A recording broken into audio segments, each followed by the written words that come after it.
Hey everybody, welcome back to Better Know a Highway, a series where we look at the interstates of America, one road at a time. In this episode, we're heading back to the southeast to take a closer look at another mid-length highway, Interstate 24. And we'll keep the intro brief, so just make sure to like this video, subscribe if you haven't, make sure to check out the VRT Discord, link is down below in the description, and if you want to support this channel, you can join as a member for just $2.99 a month by clicking the join button below, and I definitely appreciate that. And now with all that out of the way, let's get started. Interstate 24 is a generally southeast to northwest oriented highway in the southeastern region of the United States.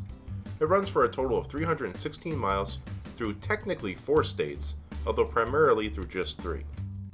Starting at the southern end, we begin in the state of Tennessee, where I-24 runs across the width of it for 180 miles, the most of any state it passes through. The southern terminus of I-24 is at a T-junction with the major north-south running I-75, just a few miles to the east of the city of Chattanooga. Immediately heading west, 24 runs closer to the city, eventually winding its way just south of downtown and having a large junction with US Route 27, which heads deeper into the city. Meanwhile, 24 makes an abrupt turn south when it runs into the Tennessee River. The highway proceeds to hug the riverbank as both make a large curve to the west, where the river has a long bend. 24 eventually peels off and continues west on its own. It's important to note that throughout this area, as well as throughout the entire state, I-24 parallels US 41, the very route the highway replaces for long distance and commercial travel. After a short distance, another interesting part of the highway comes next, when 24 dips south and briefly enters the state of Georgia. Here, it travels for only 4 miles, as the highway makes a gradual curve from east to west. Although its time within the state is short, 24 has a couple of junctions, such as with State Route 299, and more importantly, with the northern terminus of I-59, which heads south into Alabama. A turn to the northwest quickly brings I-24 back into Tennessee for good, and the highway soon makes its way to a crossing of the aforementioned Tennessee River at one of its widest points. Heading away from the border and towards the interior of the state, 24 maintains a northwestern direction, traversing the western foothills of the Appalachian Mountains and the elevated Cumberland Plateau. The highway winds through numerous valleys, while passing places such as Kimball and Monteagle, and it's near the latter of which that 24 has a sharp descent and runs tight curves around an area known as Monteagle Mountain. Also in this area, 24 has one of the top 3 widest medians of any interstate in the country, with opposing lanes separated by over a mile at some points. Eventually reaching the flatter lands of the Tennessee Valley, 24 soon reaches and passes the smaller city of Manchester, connected to it by 2 junctions with US 41. It also passes several other smaller settlements in this area, as the terrain becomes more open and agricultural. Still running in a relatively straight northwest to southeast orientation, 24 arrives at the larger city of Murfreesboro and passes just to its southwest. The land quickly becomes more populated as the highway continues on from here, and it's not much longer until I-24 reaches the largest city along its route and enters the Nashville metro area. As it approaches the region, 24 first passes the busy Nashville International Airport, just to its west, while also having first a junction with the local spur I-440, then immediately after, a major intersection with the long-running I-40, and the 2 routes link up and then run concurrent in a due west direction directly for downtown. Just before reaching the core of the city, 24 sharply breaks off from I-40, with the latter keeping west and 24 turning north, to quickly cross the Cumberland River less than a mile from and in full view of downtown Nashville. Once on the other side, 24 keeps its northerly direction and passes directly next to the local NFL stadium. Shortly after this, the highway has its second concurrency within the city, when it intersects with the north-south running I-65.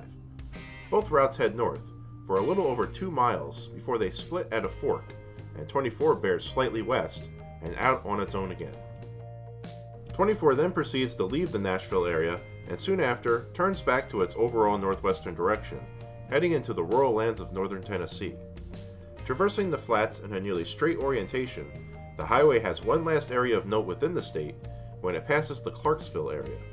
24 itself does not approach the city, staying several miles northeast of it, and is connected via a junction with US Route 79. Very shortly after this, 24 finally reaches the northern state line and crosses into Kentucky. I-24 cuts through the westernmost portion of the Bluegrass State from border to border for 93 miles. Passing nearby Fort Campbell just as it's entering the state, 24 keeps on its heading, running through rural lands and quickly having a junction with the long spur route I-169. This highway takes travelers north to the city of Hopkinsville. Then it continues for a total of 34 miles further in that direction. Running relatively straight through the countryside, 24 has its next major junction, this time with Interstate 69. Both highways head west and run together for the next 15 miles, all while passing just to the north of the Land Between the Lakes recreational area. This is a major outdoor tourist destination, and the highways have several junctions with routes that provide access to the area's two major lakes. Towards the end of their concurrency, the highways make a significant crossing of the Tennessee River, the second time for I-24, just north of Kentucky Dam. It's not long after this that the two routes split, and 24 heads away to the west out on its own again. Initially running due west, the highway then proceeds to make a long gradual turn to the north after passing Reedland, Kentucky, while also wrapping around the nearby city of Paducah. 24 does not enter the city proper, but is connected to it via several junctions, including US Route 60 and 62. Now moving to the north, 24 soon reaches another major river, this one being the Ohio River, and crosses it as well as the surrounding floodplains. As it does so, I-24 leaves Kentucky and enters its final state. Illinois is the last stop for I-24, where the highway runs for a short distance of just 38 miles through its southernmost region. The highway's time within the state is mostly rural, and immediately upon crossing the Ohio River, 24 has a junction with US Route 45, which takes drivers a short distance west to the nearby city of Metropolis, located directly on the river. After this, 24 heads deeper into the state. Winding its way for a short time and passing smaller places such as Vienna, I-24 has its final stretch through an area of little note, finally terminating at a rural junction with the medium-length I-57, which travelers can then take north to eventually reach Chicago and the Great Lakes region. This junction, however, marks the end of I-24's modest 316-mile run. And that is a wrap for this episode of Better Know a Highway. Hope you enjoyed and hope you learned a little something along the way, as always. And hey, before you go, make sure to hit that like button and subscribe. Always appreciate that. Make sure to check out the VRT Discord. Link is down in the description below. And finally, if you want to help support this channel and help me keep making videos just like this, you can join as a member for just $2.99 a month by clicking the join button below. And I want to send a big shout out to all my members. Thank you so much for your support, as always.